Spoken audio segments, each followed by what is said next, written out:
वर्ण व्यवस्था। धर्म सूत्र तथा धर्मशास्त्रों के अनुसार ब्राह्मणों ने समाज को 4 वर्णों में बांटा था: ब्राह्मण, क्षत्रिय, वैश्य तथा शूद्र। विभिन्न वर्णों के कार्य।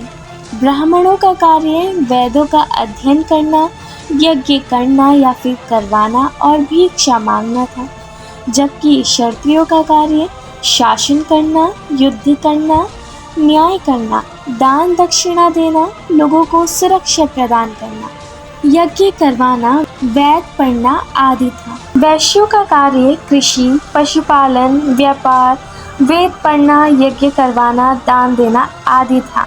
शूद्रों का कार्य तीनों वर्णों की सेवा करना, शवों को उठाना, अंतिम संस्कार करना, गंदगी की सफाई करना आदि कार्य दूषित कर्म माने जाते थे। और ऐसे सभी लोग जो यह दूषित कर्म क्रिया करते थे उन्हें अस्पृश्य घोषित कर दिया गया और इन अस्पृश्य लोगों को ही चांडाल कहा जाता था। चांडालों के बारे में मुख्य रूप से वर्णन मनुस्मृति में किया गया है। इनके अनुसार चांडाल को गांव से बाहर रहना पड़ता था। उन्हें रात में गांव में आने जाने की आज्ञा नहीं थी। वे लोगों के फेंके हुए बर्तन और चीज़ों का इस्तेमाल किया करते थे। मृत शवों से उतार कर कपड़े पहना करते थे। सभी शवों का अंतिम संस्कार उन्हीं के द्वारा किया जाता था। समाज द्वारा उन्हें अस्पृश्य, अछूत माना जाता था। चांडालों को निंदनीय नजरों से देखा जाता था। उन्हें देख लेना पाप समझा जाता था। अन्य स्रोतों जैसे कि चीनी बौद्ध भिक्षु फाशियन के अनुसार गांव में आने से पहले चांडालों को कारताल बजाने पड़ते थे ताकि लोगों को उनके आने का पता चल जाए और वह समय पर अपने घरों में चले जाएं। जातीय व्यवस्था।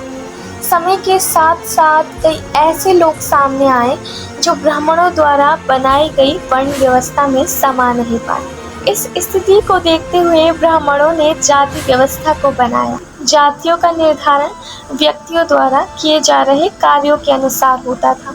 समय के साथ साथ इन जातियों की संख्या बढ़ती गई और इनका निर्धारण भी जन्म के अनुसार किया जाने लगा, जैसे कि निषाद यानी कि जंगल में रहने वाले लोग, कुम्हार, सुवर्णकार। ऐसे लोग जो उस समय संस्कृत नहीं बोल पाते थे उन्हें मलेच्छ कहा जाता था तथा हीन दृष्टि से देखा जाता था। संपत्ति पर अधिकार।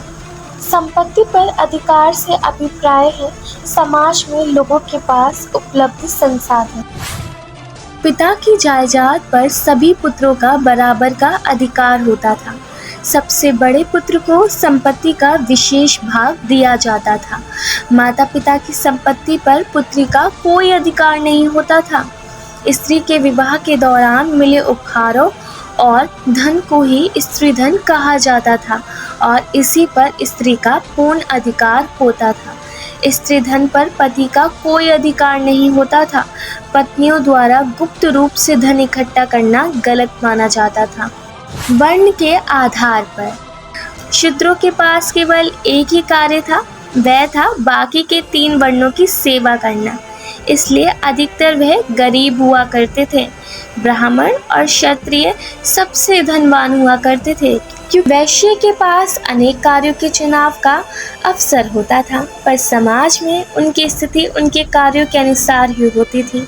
उदाहरण के लिए किसान मुख्य रूप से गरीब हुआ करते थे, जबकि व्यापारी अमीर हुआ करते थे।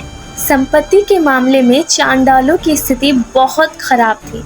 वह दूसरों के द्वारा त्यागी गई चीज़ों पर निर्भर रहते थे।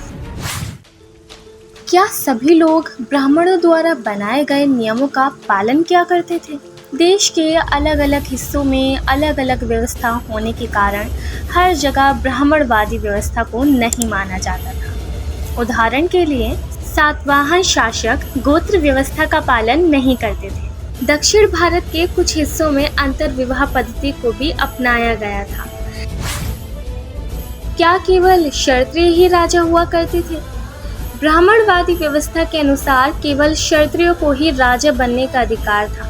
परंतु वास्तविकता इससे कहीं अलग थी। उदाहरण के लिए बौद्ध एवं जैन ग्रंथों के अनुसार ऐसा माना जाता है कि चंद्रगुप्त मौर्य क्षत्रिय नहीं थे, जबकि ब्राह्मणों के अनुसार चंद्रगुप्त मौर्य निम्न कुल के थे। अगर इस स्थिति में ब्राह्मणों की बात को सही माना जाए तो इससे यह स्पष्ट होता है कि केवल क्षत्रिय ही राजा नहीं बन सकते थे, बल्कि अन्य कुल के लोग भी राजा बना करते थे। शक शासक भी निम्न कुल से संबंधित थे, परंतु इसके बावजूद भी वह शासक बने। ठीक इसी प्रकार शुंग, कण्व और सातवाहन शासक भी क्षत्रिय कुल से संबंधित नहीं थे, परंतु फिर भी यह राजा बने थे। और हाँ, अगर हम और हमारी वीडियो पसंद आई हो तो हमारा इंतखाब करने के लिए हमारे चैनल को सब्सक्राइब करना और वीडियो को लाइक करना ना भूलें, ताकि आपसे बाद में भी मुलाकात हो सके।